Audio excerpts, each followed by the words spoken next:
My name is Alan Pinkham, the Soyalpa name, but Nimiipuutimki name is Pakaraikatin. My father is Kulukul Keone, and my mother is Wayantotin Mai. I live up here at Painima, that's near Lenore, Idaho, and I've hunted and fished all my life, and fished for salmon with spear and net and hook and line most of my life. And the sockeye that we want to talk about, sockeye in the Snake River, but the branches go off into Wallowa River and the Salmon River. To Redfish Lake is one sockeye lake, and the other is Wallowa Lake.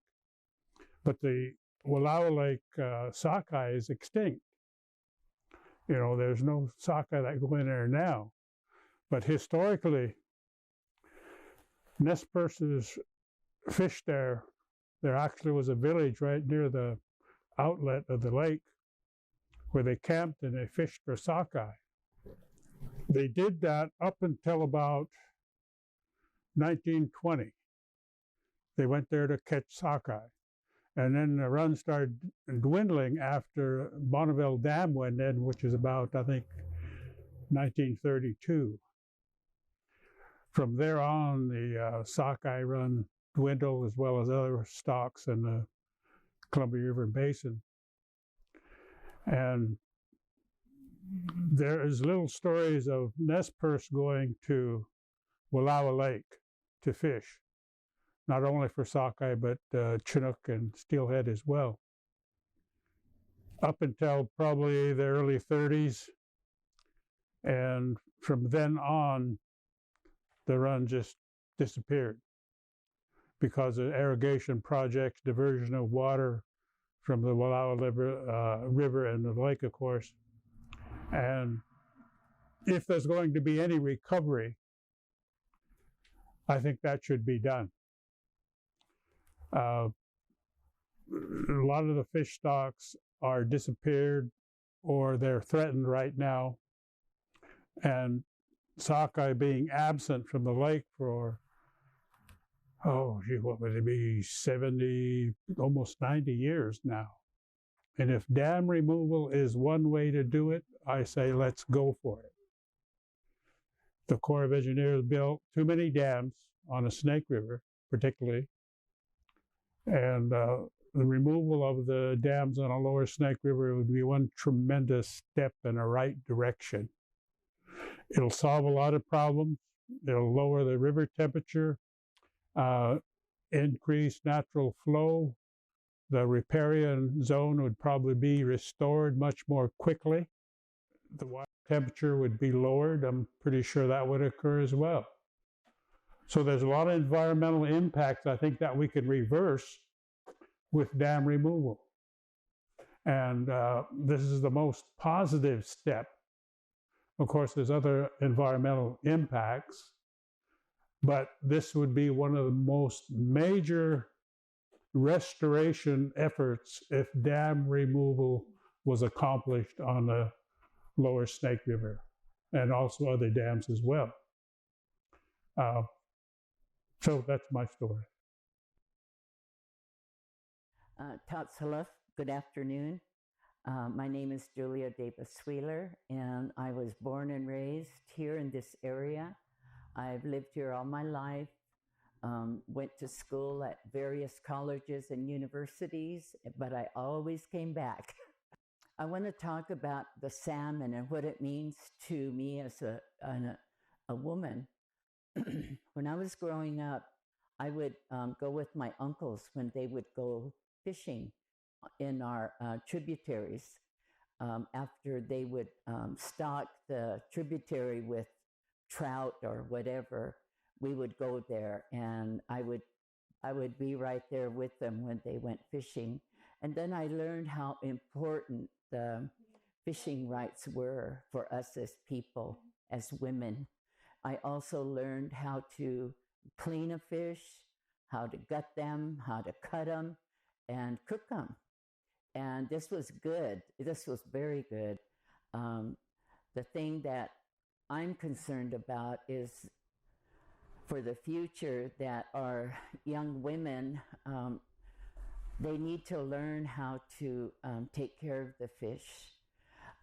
When the man catches so many salmon that you get overwhelmed, you need to learn how to dry them and to can them and to smoke them and to barbecue them. I mean, you do all that in a, succession, but that's the way that our women would do that. And I've learned not to do it by myself, but I always help, the other women. We had a couple of weekends ago a memorial for my brother, and he was a fisherman. He was a Columbia River intertribal fisherman, and he loved going down to the river.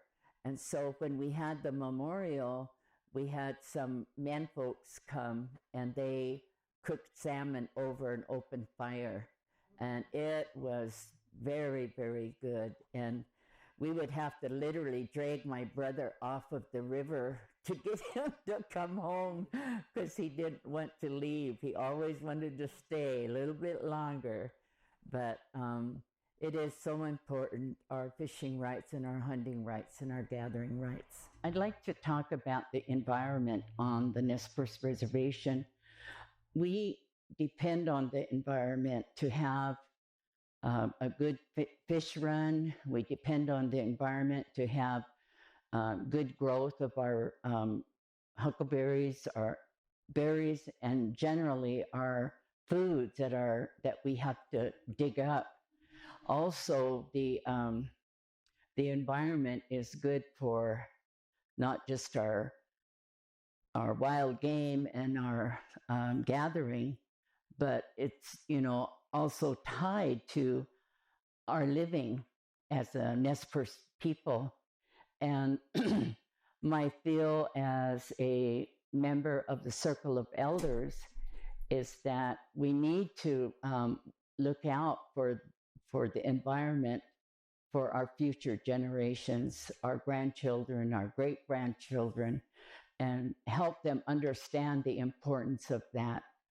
And if we could do that, I think it would save a lot of heartache and hurt that some of our people have experienced from seeing the farmers that have not supported or not honored the treaties, and they have completely run over or let their cattle run loose on land where we dig camas.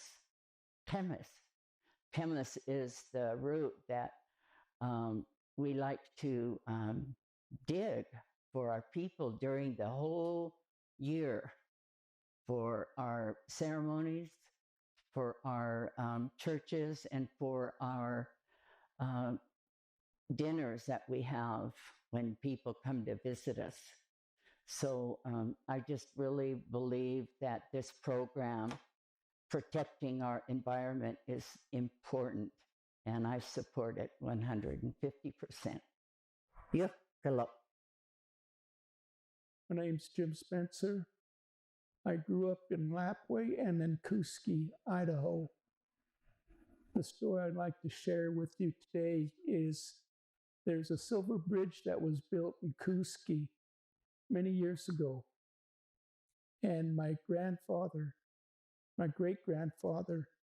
there's some rapids right below that bridge where he used to tell stories of the salmon runs, and in which, when they returned, there were so many salmon going up the river that you could walk on them from one shore to the other side of the rapids. Now, since they've put the dams in, you don't see that anymore. They're all gone, and it's a shame that we lost them. But these are one of the stories that I like to share with you today, is that one there. And someday maybe it will return. Hopefully it will. Thank you. Katsiao Yao. My name is Leroy Seth. That's the English name that is given to me. My Indian name is Pinakwi-Tilap. And I grew up, I was born in Lewiston, Idaho, and I grew up on the Nez Perce Reservation down in Spalding. And then even went to school there in Spalding, and then later on annexed to go to Lapwai. So, and when I finished Lapwai, then I ended up going to 4 different colleges, and there you are as far as education. Well, similar to the story that was mentioned earlier by the previous speaker, I remember the days when salmon were thick and plentiful. I remember when one of my grandfathers and uncles used to catch salmon in this Lapwai Creek. They used to do night fishing, and they'd have a fire there, and they'd have a net or some kind of a basket type affair. Anyway, they'd catch a lot of salmon and pull them out. When I was going to school in Spalding, the salmon used to run along the ditches from the tributaries of the river all the way up into, all these streams. They were all over the place. And of course, that was quite some time ago. And I'd say around the 40s and 50s. And then a little later on, then after the dams are put in, the decline is really, it really showed. And so it's not only the salmon, but there's many other fish that decline due to pesticides and things like that. So there are all kinds of changes. And when I was little, I had the pleasure of being in Celilo with my parents and my uncles down there, and helped them, tried to help them fish, because a lot of the salmon were large. They were much bigger than they are even today. And so there was all kinds of changes that were made by the, I still, blame the dams for a lot of the destruction of our fish and not making, how would you say, right-of-ways and easier paths for them to travel up to spawn and what have you. So you'll find that when you talk to, especially we that are older, that were familiar with places like Celilo and all these other dams, it really made a change. And so I think that's about all I can say for now. But there's more stories. We could talk all day about different fish and animals and everything else. So, hello. Inim was talking now at Nim Wanik Tau Lakaya, Charles W. Axtell. I lived in Tawikta, Idaho, which is about a mile up from Spalding Bridge, about Spalding Bridge area. I lived there all my life since I was 2 years old. Tawikta. They call it Tawikta. I learned my fishing from I'll start when I was young. My 2 uncles, Bill Johnson and Alec Johnson, they was fishermen. They fished in Columbia, Celilo. And I was about 8 years old. We used to go to Celilo, and we'd stay there for 2 weeks down Celilo. Then during our they used to have this first fish ceremony catch in Celilo, and we used to attend that every year. My grandfather, Charles Wilson, and my grandmother, Jeanette Wilson. We all we used to attend them fish ceremonies. The big longhouse, they'd sing songs, and they'd bring that first fish out that's caught in Celilo. They'd bring that first fish in, and they'd sing 7 songs, and then they'd pass that fish out. Each one of us took a bite of it. Everyone that was in that building, a longhouse in Celilo, and we'd take a bite of that first catch of the year in Celilo. We used to do that every year. That must have been back in 1954, 55, somewhere around in there, 54, maybe 53. And we spent 2 weeks down there every year. and dry salmon, and my uncles would they'd have scaffolds out there on the rocks way in the middle of the. But they had a scaffold there. And I'll tell you a story. I used to help carry the fish up since I was about 9 years old till I was about 12. I was packed salmon. We'd go across this one place where you'd go across from rock to rock out to the middle of the falls, that big falls. And I'd do that. We'd carry 2 fish at a time, bring them back, and then take them up and put them in the in a car in a ice them. And I never got to fish. My uncles, they said, next year you can fish. I was 12 years old. Next year you can fish, Chucky. I said, okay, I'll go. That was springtime. And I asked my grandmother, how come we're not going to Salilo? And I was just Salilo Pawako. I'm ready. I had all my fishing gear ready. And my grandmother started crying. I looked at my grandfather. What's she crying about? What did I say wrong? And he looks at me and he took me outside. Said, there's no more Salilo. They dammed it up. Well, and I start crying. And I went back in and I had to sit with my grandma and we cried together because there's no more Salilo. And my uncle said that he told me I could fish that next year. And I didn't make it. I didn't get to go out there and catch my fish. So I didn't get to fish. So that was my story. I was just a little 12 years old. That was back in 1957 or 58, whenever they dammed it up. I've been more or less a fisherman all my life. And I went to Rapid River. We had a conflict there about fishing rights. And my buddy got thrown in jail, but somehow I got out of it. Wadu got thrown in jail. He spent a couple of years in jail. I don't go to Rapid River like I used to. I used to fish there a lot, but in my mind, it changed because they could sell the fish. I used to fish down there back in the 50s, 60s, and 70s. Then about 1980, 90, they got it where they could sell the fish right there, and that's what ruined it. Because they get all different people there. They'd laying their salmon on the ground and kicking them around, letting them rot on the side of the river and stuff like that, just for money, just the dollar. And that's what ruined it for me, because I could see all them different people that don't even never fished in their life. I mean, just for the money. They're down there just for the money, not for the fish. Respecting the fish, because me and my buddy used to catch fish down there. They're all of them are gone except maybe Wadu.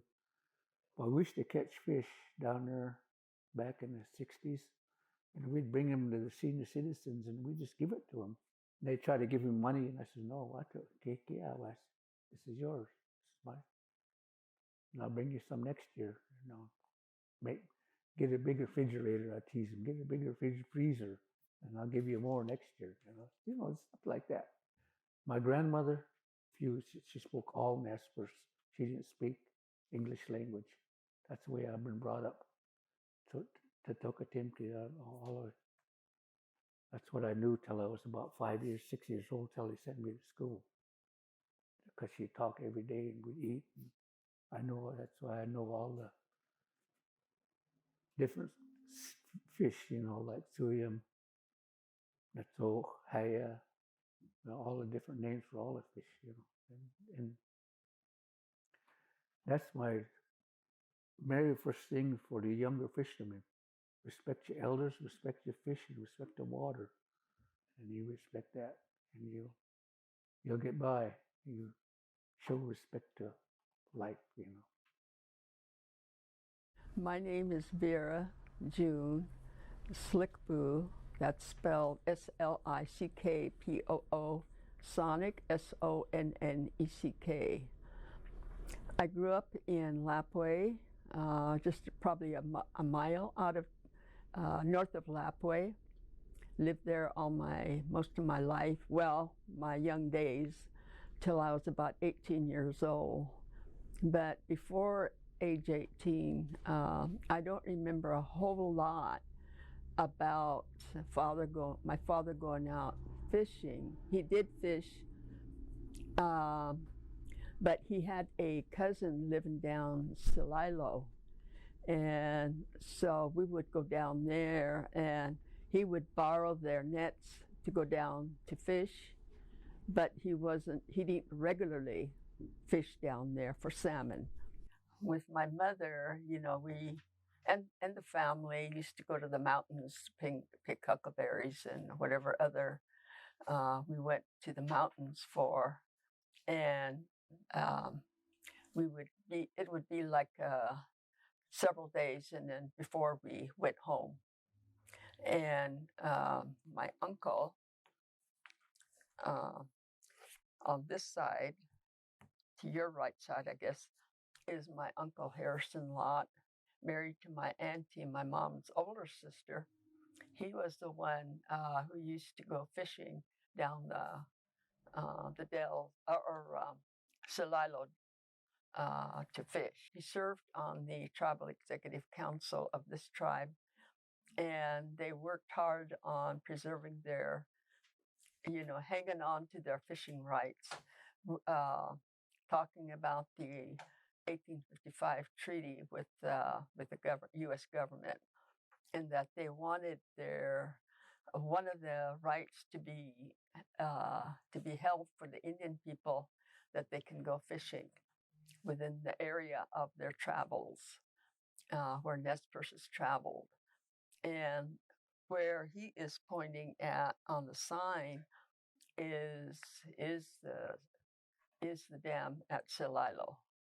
And very, very dangerous fishing down there, because they could easily slip off their little stalls that they make down there, and they could fall right into the river and probably lose them. I don't know that anybody I never heard of anybody falling from there, but it sure was dangerous. And so my dad, he had a cousin living down there. Her name was Mary Schuster. She grew up when the treaty was being made, she was one of the Palouse Indians, probably half Yakima, half Nez Perce. And she opted to go to Yakima to be enrolled. And so she had 2 sons. And of course, they stayed in Yakima, or Toppenish, I should say, Toppenish, Washington, and made their living there. They also had a little hut, I guess you'd call it, down by the Celilo River. And they would stay there almost a year round, almost, because, it was good living quarters. And my dad's cousin always invited my dad down there to go get salmon whenever he wanted. And she was a hard worker. She cut up the salmon, sliced it up, but anyway, my dad didn't really fish down there very often, only if he was ready to go fishing. He had the right shoes on, right clothes on, but my uncle, who is on this other side picture, camped down there almost. Well, whenever the fishing season opened, they would be down there a month or two, and before they moved back home. But they did do a lot of canned salmon and whatnot, or freeze it. I think our favorite thing was to freeze our salmon. And so that was in my younger days. But in my teen years, I don't remember those days, because then I stayed home and finished school, went away to to an Indian school in Kansas called Haskell Institute for American Indians. So any enrolled Indian could go there to school, get their education beyond high school. After I moved back home, having lived in Los Angeles a number of years, Portland. From Portland, I used to go visit the Dells area and watch the people fish or the guys fish. But that's as far as I went. My nephew tried it when he was about 13 years old.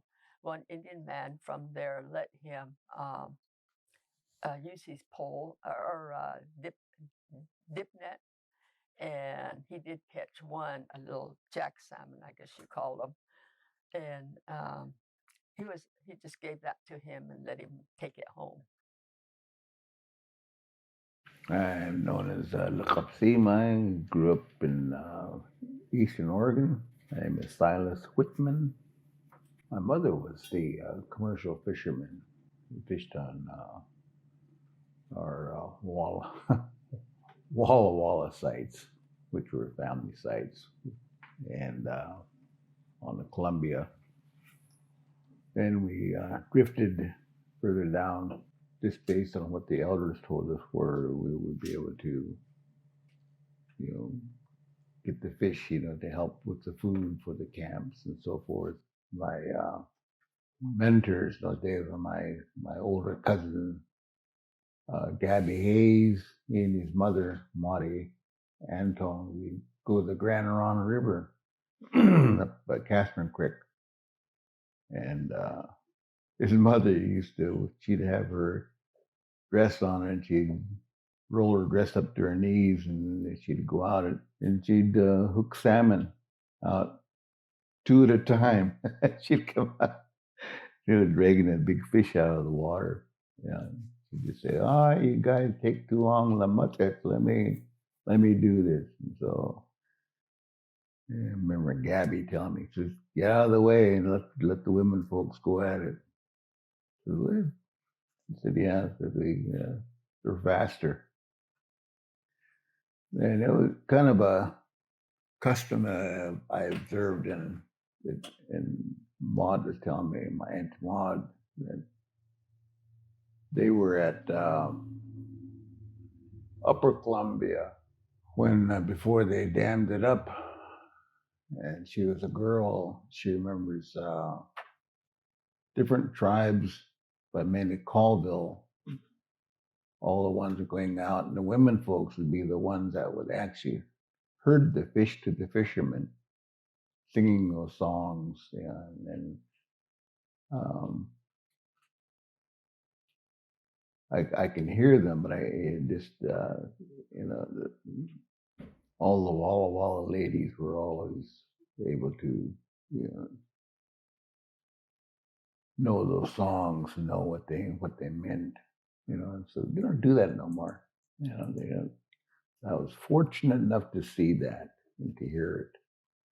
All that then kind of played into later on. I came back to be peaceable and to try to get into the horses and cattle, and I was gonna go check fences that one day. That's when the chairman of the tribe at that time drafted me for come in and reorganize the fishery department for a year, turned into 13 years. And another person helped me. She and a couple other ladies, they strong-armed a lot of the things through because the men folks were slow to realize, and so it's ironic that the 3 women on Niptic at that time, they just sat down and they just went and said, we got to do this, we got to restore our Kodalai, we got to restore our Coho, we got to do all these things. And the chairman said, don't stop unless we tell you to. And we're not going to tell you to stop. We fought the good fight. We got everything going. The state would not sit down with us. The first meeting I had with them was in the kitchen of the the hotel in Moscow where they house all the football teams and so forth and stuff up there. They refused to meet with me in the meeting room. Instead, we went to a room off the kitchen, and it was informal. But we had this, we said we're going to do this, and so they didn't want to have anything publicly announced that we were going to be doing our program. So I said, okay, we'll do this by ourselves then. Well, you need our approval. No, we don't. You need our approval. So we flipped it around on them. So that's how we established the things that we have today. The first things first is that we have to restore. If we don't, we're going to wink out within 20 years, because 40 years we're predicted. We've already gone through our 20-year cycle, 4 or 5 year life cycle of salmon. The real irony is that's controlled under Damnthedams, our code. As things go around, everything we do within that we have to do as ordained by powers that be before when we became a people. When we became a people, we adopted then all that was there. The center of the earth was Damnthedams, and that was we, the real people. We controlled all that. So taking care of that was one of the big things we did, which we did. We brought back the wolves. We made policy about protecting the grizzly bears.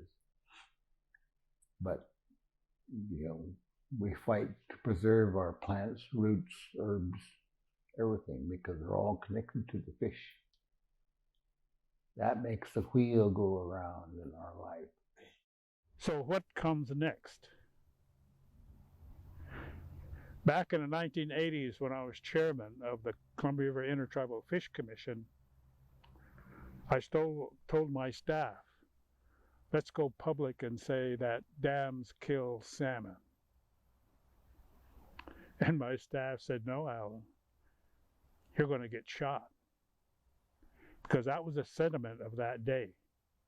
Our tribal people were threatened on this river right here, the Clearwater, and the salmon, because they were harvesting Chinook salmon. They were threatened with weapons. So that was the attitude. And they advised me, no, don't do that. But now they're talking about it. Simpson is now talking about it, which is good, great. At least we got the issue on a table now and we can talk about it. 20, 30 years ago, hell, somebody would have got shot. So now what do we do? I think we need to go back and look at everything and correct those things as much as possible. Get the water temperature down in the rivers so salmon can come back. And what that means is dam removal. And I advocate for the removal of the lower Snake River dams. I was advocating that back in the 1980s, and nobody wanted to listen to me, because my father was saying the same thing. He didn't say it directly, but he was implying you've got to do something to protect the environment and the salmon.